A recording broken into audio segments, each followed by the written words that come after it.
मैं अजय सर आप सभी विद्यार्थियों के समक्ष फिर से MBBI क्वेश्चन लेकर के उपस्थित हूँ। आज हम लोग वर्ग 10वीं के विद्यार्थियों के लिए विषय विज्ञान से भाग अ भौतिकी से पाठ 1 प्रकाश के परावर्तन एवं अपवर्तन से सीरीज 5 लेकर के उपस्थित हूँ, क्योंकि इसके पहले हमने सीरीज 1, सीरीज 2, सीरीज 3, सीरीज 4 बना दिया है। आप मेरे चैनल के प्लेलिस्ट में जाकर के देख सकते हैं या उसका लिंक हम डिस्क्रिप्शन बॉक्स में दे देंगे, आप वहाँ से भी जाकर के देख सकते हैं। तो आज हम लोग जो है सीरीज 5 में जो है अवतल दर्पण बने प्रतिबिंब का अध्ययन करेंगे और उत्तल दर्पण इस प्रश्न को समझते हैं। तो आज का सबसे पहला प्रश्न क्या है, मैं जो भी प्रश्न बोलूँगा वो प्रश्न जो है साइड में लिखते हुए दिखाई देंगे और उसका आंसर भी जो जब मैं बोलूँगा तो वह भी उसका आंसर भी साइड में लिखते हुए नजर आएंगे, जो आपको समझ में आ जाएगा। कोई दिक्कत नहीं होगा। हम जो प्रश्न समझा रहे हैं बहुत इंपॉर्टेंट है, VBI प्रश्न है, समझ में आया। प्रश्न क्या है उसको समझते हैं। प्रश्न है कि अवतल दर्पण के सामने जब किसी वस्तु को फोकस एवं ध्रुव के बीच में रखते हैं तो उस वस्तु का प्रतिबिंब कहाँ और कैसे बनता है। आपके एग्जाम में प्रश्न पूछा जाएगा कि अवतल दर्पण के सामने जब किसी वस्तु को फोकस एवं ध्रुव के बीच में रखते हैं तो उस वस्तु का प्रतिबिंब कहाँ और कैसे बनता है। तो इसका आंसर होगा कि अवतल दर्पण के सामने जब किसी वस्तु को फोकस एवं ध्रुव के बीच में रखते हैं तो उस वस्तु का प्रतिबिंब दर्पण के पीछे बनता है, जो आभासी होता है, सीधा होता है एवं वस्तु से बहुत बड़ा होता है। याद हुआ। अवतल दर्पण के सामने जब किसी वस्तु को फोकस एवं ध्रुव के बीच में रखते हैं तो उस वस्तु का प्रतिबिंब दर्पण के पीछे आभासी, सीधा एवं वस्तु से बड़ा बनता है। कोई दिक्कत? समझ में आ गया? समझ में आ गया। फिर से एक बार और बोल देते हैं, आपको याद हो जाएगा। प्रश्न पूछा जाएगा कि अवतल दर्पण के सामने जब किसी वस्तु को फोकस एवं ध्रुव के बीच में रखते हैं तो उस वस्तु का प्रतिबिंब कहाँ और कैसे बनता है। तो आपको बताना है कि अवतल दर्पण के सामने जब किसी वस्तु को फोकस एवं ध्रुव के बीच में रखते हैं तो उस वस्तु का प्रतिबिंब दर्पण के पीछे आभासी, सीधा एवं वस्तु से बड़ा बनता है। तो आशा करते हैं कि आपको ये प्रश्न समझ में आ गए हैं। अगर आपको लगता है कि सभी प्रश्न इंपॉर्टेंट है और आपके एग्जाम के लिए उपयोगी है, जरूर आप मेरे चैनल को सब्सक्राइब कीजिएगा, वीडियो को लाइक कीजिएगा, साथ ही साथ इस वीडियो को शेयर कीजिएगा। एक चीज़ और याद रखिए, इस प्रश्न से वस्तुनिष्ठ प्रश्न भी प्रश्न पूछा जाता है। यह प्रश्न 2 नंबर के पूछे जाएंगे, तो आप इस चित्र को बना करके जो है आप इसका आंसर लिखिएगा। अगर यह प्रश्न 1 नंबर का पूछेगा तो कैसे पूछेगा, तो आपके एग्जाम में प्रश्न पूछ सकता है कि अवतल दर्पण के सामने किसी वस्तु को कहाँ पर रखा जाए कि उसका प्रतिबिंब आभासी होता है, सीधा होता है, वस्तु से बड़ा होता है। तो आप याद रखिएगा कि हम अवतल दर्पण के सामने किसी भी वस्तु को फोकस एवं ध्रुव के बीच में रखेंगे, तभी क्या होगा, उस वस्तु का प्रतिबिंब सीधा बनेगा, आभासी होगा एवं वस्तु से बहुत बड़ा होगा। तो इस चीज़ को भी याद रखिएगा।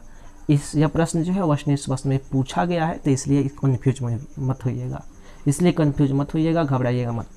समझ में आ गया। प्रश्न क्या पूछ देगा वस्तुनिष्ठ प्रश्न में? प्रश्न पूछ देगा कि अवतल दर्पण के सामने किसी वस्तु को आप कहाँ रखेंगे कि उसका प्रतिबिंब आभासी, सीधा एवं वस्तु से बड़ा बनेगा। तो याद रखिएगा कि अवतल दर्पण के सामने किसी भी वस्तु को फोकस एवं ध्रुव के बीच में रखेंगे, तभी उस वस्तु का प्रतिबिंब आभासी, सीधा एवं वस्तु से बड़ा बनेगा। अब इस पर एक प्रश्न आता है आपके एग्जाम में। इस फिगर से जो है आपके एग्जाम में एक और प्रश्न पूछता है। इस फिगर से जो है, ये जो फिगर आपको दिखाई दे रहा है, ये चित्र जो दिखाई दे रहा है, इस चित्र से भी आपके एग्जाम में एक प्रश्न पूछा जाता है। वो प्रश्न क्या है उसको ध्यान से सुन लीजिए। प्रश्न पूछ देता है कि अवतल दर्पण का उपयोग हजामती दर्पण के रूप में किया जाता है, क्यों। तो याद रखिएगा कि अवतल दर्पण के सामने जब हम अपने चेहरे को फोकस एवं ध्रुव के बीच में रखते हैं तो हमारे चेहरे का प्रतिबिंब जो है आभासी, सीधा एवं बड़ा बनता है, जिससे छोटी छोटी बाल भी बड़ी बड़ी दिखाई देती है, जिससे हजामत बनाने में आसानी होती है। इसीलिए जो है अवतल दर्पण का उपयोग जो है हजामती दर्पण के रूप में किया जाता है। तो यह प्रश्न जो है आपके एग्जाम में 2 नंबर का पूछता है, तो इसलिए कंफ्यूज मत होइएगा। समझ में आ गया। आपके एग्जाम में प्रश्न कभी कभी पूछ देगा कि अवतल दर्पण का उपयोग हजामती दर्पण के रूप में किया जाता है, क्यों। तो आप क्या कहिएगा कि अवतल दर्पण के सामने जब हम अपने चेहरे को फोकस एवं ध्रुव के बीच में रखते हैं तो हमारे चेहरे का प्रतिबिंब जो है आभासी, सीधा एवं बड़ा बनता है, जिससे छोटी छोटी बाल भी बड़ी बड़ी दिखाई देती है, जिससे हजामत बनाने में आसानी होती है। इसीलिए जो है अवतल दर्पण का उपयोग हजामती दर्पण के रूप में किया जाता है। तो आशा करते हैं कि आपको जो है इस प्रश्न का आंसर भी आपको याद हो गया होगा। तो बढ़ते हैं आज के दूसरे नंबर प्रश्न की ओर। तो आज का दूसरा प्रश्न क्या है हम इस बोर्ड पे समझने जा रहे हैं और आप जो है अपने स्क्रीन पर देखिए। तो दूसरा नंबर प्रश्न क्या है, हम जो भी प्रश्न बोलेंगे उसका आंसर साइड में आपको लिखते हुए नजर आएगा। प्रश्न जो बोलेंगे वह भी दिखाई देगा लिखते हुए, और आंसर जब बोलेंगे तो उसका आंसर भी आपको लिखते हुए नजर आएंगे। तो आप उसका नोट्स जरूर बना लीजिएगा या उसका स्क्रीनशॉट भी ले लीजिएगा। प्रश्न क्या है हम बताते हैं, आपको समझाते हैं इस चित्र के माध्यम से। प्रश्न आपके एग्जाम में पूछा जाएगा कि अवतल दर्पण के सामने जब किसी वस्तु को फोकस पर रखते हैं तो उस वस्तु का प्रतिबिंब कहाँ और कैसे बनता है। आपके एग्जाम प्रश्न पूछा जाएगा कि अवतल दर्पण के सामने जब किसी वस्तु को फोकस पर रखते हैं तो उस वस्तु का प्रतिबिंब कहाँ और कैसे बनता है। तो याद रखिएगा कि अवतल दर्पण के सामने जब किसी वस्तु को फोकस पर रखते हैं तो उस वस्तु का प्रतिबिंब अनंत पर बनता है, जो वास्तविक होता है, उल्टा होता है एवं वस्तु से बड़ा होता है। याद हुआ। प्रश्न पूछा जाएगा कि अवतल दर्पण के सामने जब किसी वस्तु को फोकस पर रखते हैं तो उस वस्तु का प्रतिबिंब कहाँ और कैसे बनता है। तो इसका आंसर क्या बताइएगा, तो इसका आंसर बताइएगा कि अवतल दर्पण के सामने जब किसी वस्तु को फोकस पर रखते हैं तो उस वस्तु का प्रतिबिंब अनंत पर बनता है, जो वास्तविक होता है, उल्टा होता है एवं वस्तु से बहुत बड़ा होता है। तो आशा करते हैं कि आपको जो है इसका आंसर समझ में आ गया है। समझ में आ गया, समझ में आया। फिर से बोले आंसर इसका आंसर क्या होगा। इसका आंसर होगा कि अवतल दर्पण के सामने जब किसी वस्तु को फोकस पर रखते हैं तो उस वस्तु का प्रतिबिंब अनंत पर बनता है, जो वास्तविक होता है, उल्टा होता है एवं वस्तु से बड़ा होता है। कोई दिक्कत, समझ में आ गया। चलिए अब हम लोग बढ़ते हैं तीसरे नंबर प्रश्न की ओर। आज का तीसरा नंबर प्रश्न क्या कर रहा है, हम इस चित्र के माध्यम से उस प्रश्न को भी बोलने जा रहे हैं। आपको साइड में लिखते हुए नजर आएंगे और उसका आंसर भी साइड में नजर आएंगे। ठीक है, तो उस प्रश्न को समझते हैं। आज का तीसरा नंबर प्रश्न क्या कर रहा है, प्रश्न कर रहा है कि अवतल दर्पण के सामने, यहाँ पे एक दर्पण है, यहाँ पे आपको एक चित्र दिखाई दे रहा होगा। प्रश्न पूछा जाएगा कि अवतल दर्पण के सामने जब किसी वस्तु को वक्रता केंद्र एवं फोकस के बीच में रखी जाती है तो उस वस्तु का प्रतिबिंब कहाँ और कैसे बनता है। प्रश्न ध्यान से समझेंगे, प्रश्न समझ में आ जाएगा तो आंसर भी समझ में आ जाएंगे। प्रश्न क्या कर रहा है, तीसरा नंबर प्रश्न क्या कर रहा है, प्रश्न कर रहा है कि अवतल दर्पण के सामने जब किसी वस्तु को वक्रता केंद्र एवं फोकस के बीच में रखी जाती है तो उस वस्तु का प्रतिबिंब कहाँ और कैसे बनता है। तो इसका आंसर होगा कि अवतल दर्पण के सामने जब किसी वस्तु को वक्रता केंद्र एवं फोकस के बीच में रखी जाती है तो उस वस्तु का प्रतिबिंब दर्पण के सामने वक्रता केंद्र एवं अनंत के बीच में बनता है, जो वास्तविक होता है, उल्टा होता है एवं वस्तु से बड़ा होता है। आंसर समझ में आ गया। आंसर हमने क्या बताया, हमने आंसर बताया कि अवतल दर्पण के सामने जब किसी वस्तु को वक्रता केंद्र एवं फोकस के बीच में रखते हैं तो उस वस्तु का प्रतिबिंब दर्पण के सामने वक्रता केंद्र एवं अनंत के बीच में बनता है, जो वास्तविक होता है, उल्टा होता है एवं वस्तु से बड़ा होता है। समझ में आ गया। अवतल दर्पण के सामने जब किसी वस्तु को वक्रता केंद्र एवं फोकस के बीच में रखते हैं तो उस वस्तु का प्रतिबिंब दर्पण के सामने वक्रता केंद्र एवं अनंत के बीच में बनता है, जो वास्तविक होता है, उल्टा होता है एवं वस्तु से बड़ा होता है। तो आशा करते हैं कि आपको इसका आंसर समझ में आ गया है। तो बढ़ते हैं अब चौथा नंबर प्रश्न की ओर। तो आज का चौथा नंबर प्रश्न आपका स्क्रीन पर ये रहा और मैं जो है उस प्रश्न को इस स्क्रीन पर समझाने जा रहा हूँ। तो आज का चौथा नंबर प्रश्न है कि अवतल दर्पण के सामने जब किसी वस्तु को वक्रता केंद्र पर रखते हैं तो उस वस्तु का प्रतिबिंब कहाँ और कैसे बनता है।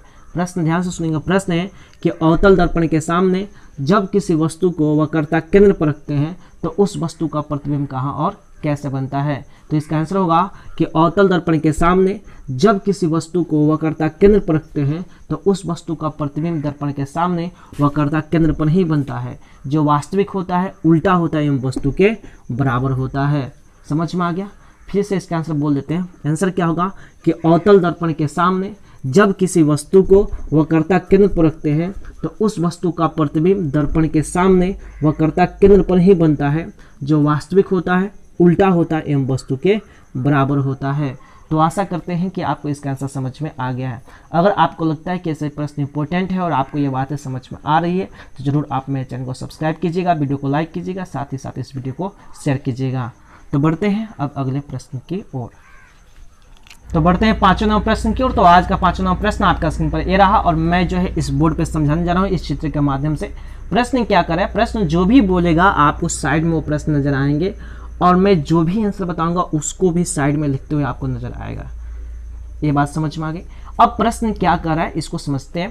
प्रश्न कर रहा है कि अवतल दर्पण के सामने, प्रश्न पूछा जाएगा कि अवतल दर्पण के सामने जब किसी वस्तु को अनंत एवं वक्रता केंद्र के बीच रखी जाती है तो उस वस्तु का प्रतिबिंब कहाँ और कैसे बनता है।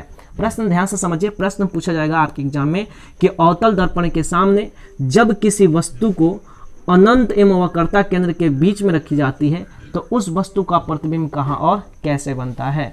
तो इसका आंसर होगा कि अवतल दर्पण के सामने जब किसी वस्तु को अनंत एवं वक्रता केंद्र के बीच में रखी जाती है तो उस वस्तु का प्रतिबिंब दर्पण के सामने वक्रता केंद्र एवं फोकस के बीच में बनता है, जो वास्तविक होता है, उल्टा होता है एवं वस्तु से छोटा होता है। बातें समझ में आ गई।